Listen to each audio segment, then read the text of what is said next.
people often ask this question of, where do I find the idea for a startup? And I think in Stripe's case, it was, in hindsight, it makes a lot of sense. Building an online business was really, really hard pre-Stripe, and starting a service to make that easier would seem to make a lot of sense.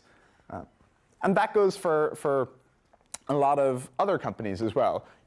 Anyone who had ever taken a cab in San Francisco, should have had the idea for Uber. Or in the case of Slack, we internally were struggling with the problem of team chat. And not only that, everyone we knew was struggling with the problem of team chat. And so the idea to build a company to tackle that it seems obvious in hindsight.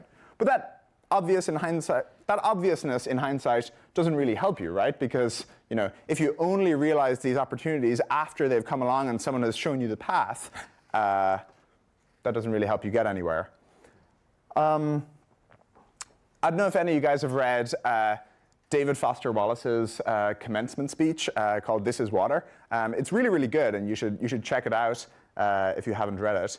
But in it, he uses the story of a big fish passing two little fish, and the big fish says to the little fish, "Hey guys, how's the water?" And they swim along and pass him, and one turns to the other and is like, "What the hell is water?" And he used this anecdote as to then go on and explain about being mindful in the day-to-day lives that we live. And there's sort of a little bit like that in as you think about opportunities on a day-to-day basis. We live in a world that's completely broken in lots and lots of small or big ways. And we've come to just work around them. We've come to take them for granted. And so to spot opportunities requires you to jump out of that mode briefly and question how things work, and be unreasonable in suggesting that it's not valid for them to work this way.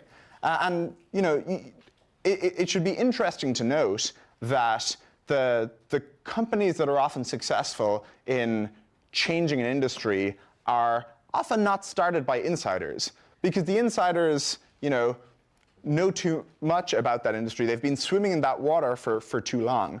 Certainly it was the case in Stripe's case. As we came to learn more about how the payments industry worked, we could see the reasons why everything worked the way it did. Before Stripe, to get set up with payments online, generally took a few weeks and was a whole bunch of paperwork.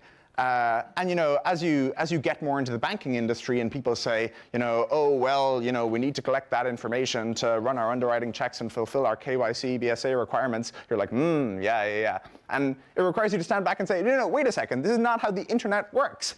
And so I think there's a certain practice you have to get into in how you look at the world, to stop accepting everything as reasonable in how it works.